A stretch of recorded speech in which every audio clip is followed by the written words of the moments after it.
I guess that's the gist of my origin story. That's how I became $27. I love that name too. But when it comes to your stream, you cover so many subjects: science, nature, music, politics. You show memes and otherwise goofy videos, but in an informative way. Food, cuisine, economics, geography, history. And here's the thing: none of those topics are confined to one country, culture, or region. That has to be difficult to do, right? Like, walk us through the day in the life of like prepping a live stream. Because when I get there, it's like, what? How did he get all of this stuff into one like 4 hour session? Again, it's well, I know what you're asking, but I have to add the community helps me in Discord. They post links for stories. Um, they post links for funny stuff, and I scroll through it every day before I start. It takes about an hour and a half to scroll through it. I decide what I'm going to look at. Some stuff I'm looking at, and I'm like, really? Why are you posting this? I'm never covering this. You should know better. And then most of the other stuff, I'm like, yeah, this is cool. So it's like, and I talk to chat about this. Like, stop posting rubbish in the Discord. Like, I tell them the kind of things to stay clear of, things I'm never going to cover. I'm not interested in this kind of stuff, drama stuff with Twitch and all that. I really don't get into that at all. And if I do, I do it very subtly, very low key. And that's pretty much that. So Um, you as permit, regards to, I think it's important to be following good people yeah, actually. yeah. Like the people you sub to on YouTube, the people you follow on Twitter and anywhere else. If you're like me and you're a content harvester and you're constantly out there looking for things that are either educational or just entertaining or funny or cool or like it could be anything really, then I'm down to put it on my stream. But I have to say it's not all me, and the chat people, there's a lot of people in the Discord posting stuff all the time, and we try and keep it varied. We try and talk about things from all around the world, whether it be, like you say, food or music or politics. We try and bring a little bit of everything. And so, we might get throat singers from Tibet, but it's like kind of heavy metal, and we'll play that, and while everybody's all hyped up and all that during those pesky hype trains and stuff, and everybody loves it because I think people like to just get away from the norm sometimes because we're bombarded with very Western centric culture and music and all that, and I think it's good to move away from that from time to time and broaden people's horizons. You called it content harvesting. I did. I I like did. that better than what did I say, curator. That sounds way cooler. But I let's talk told you about, I'm a superhero. yeah, I right. am That's the your power. content harvester. Okay, my superhero, my superhero power is that I am able to pull content from places where others are not. Okay, that's what I'm going with anyway. It's classic. But let's talk about like building and nurturing your community. Like a Twitch streamer falls somewhere between the most interesting person at a party and like a full blown cult leader. I've seen 30, 50,000 people watch one guy eat lunch while showing some of his old videos. And that does not do it for me, but there's 30 or 50,000 people watching it.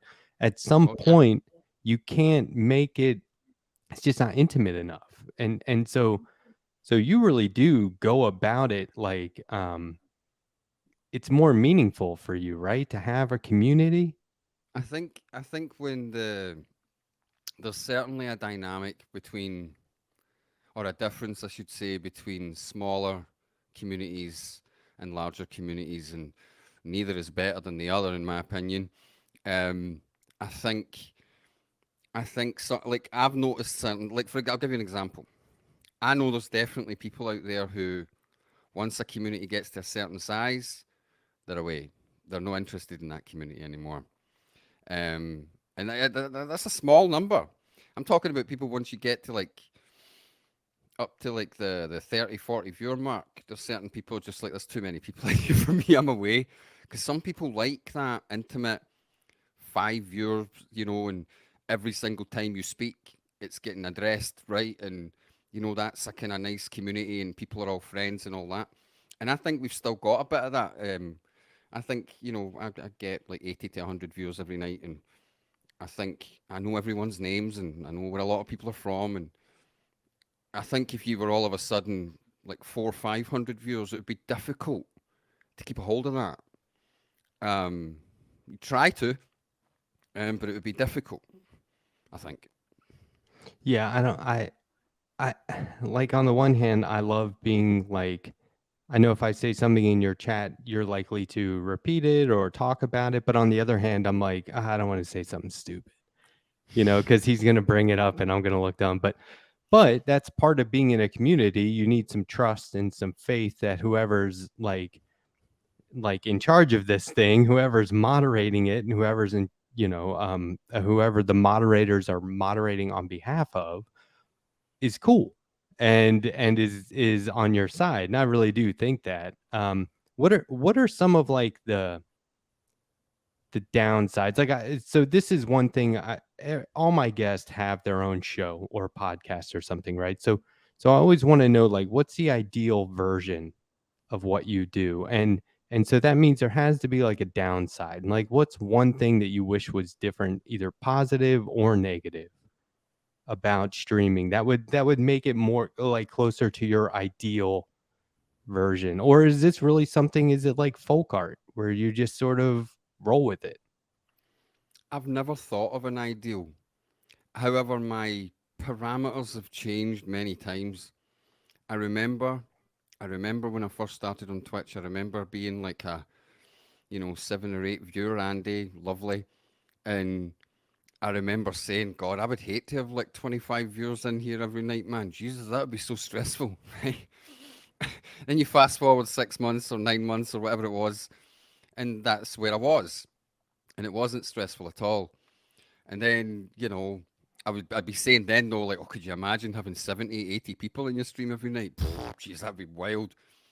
It's just that it all, and again, you just always seem to get there and think, actually, this wasn't as bad as I thought. Um, with regards to you talking about things that I don't like about streaming, sometimes there can be miscommunications between chat and me. Because at the end of the day, it's a chat and there's a lag between me speaking and them hearing it and then them typing it back, right? There's a lot of lag there. So um, sometimes there can be, I don't want to call them arguments, they're like misunderstandings, but they can escalate into arguments. Yeah. And then, when you watch it back and you're like, Jesus, man, I can see how this started. It was just silly crossed wires. But I don't really know how you can fix that. I think it's good to be aware of it. I think you know, I think there's sometimes things that chatters can do that'll annoy me, but I just tell them. I just say, listen, see when you do that, that annoys me. Don't do that. And if you don't do it, I'll love you forever, right? I try and not make a big deal out of it. Stuff like just writing stuff that's very vague, and then I'm never going to like just writing stuff like what. And I know right now they're all going to do it in the fucking chat. I know they're going to Yeah. do it. And you're like, You just what was write, that just in regard to? someone just writes what, and I'm like, what? But the reason I'm bringing this up, I think you can have a relationship with your community where you can have arguments, you can have disagreements, and then if you're open and honest, you can get through it quite easily. Actually, it doesn't need to be the big downer or the big drama that it might seem. I think you can sort it out quite quickly. Um, and we have done that many times in our community. I guess, long story short, I don't like the fact that you lose some people along the way. That's kind of why I started with the thing about, there's people that like smaller streams, but then when the stream gets bigger, they disappear. I've lost friends. And I'm hoping it's well, actually, I'm hoping that's why it was, and it wasn't just me they didn't like anymore. Hmm. But I know I get because I've seen it with other communities as well that grew, and then they stopped going there as well. So I'm putting two and two together. So like you lose a few folks along the way.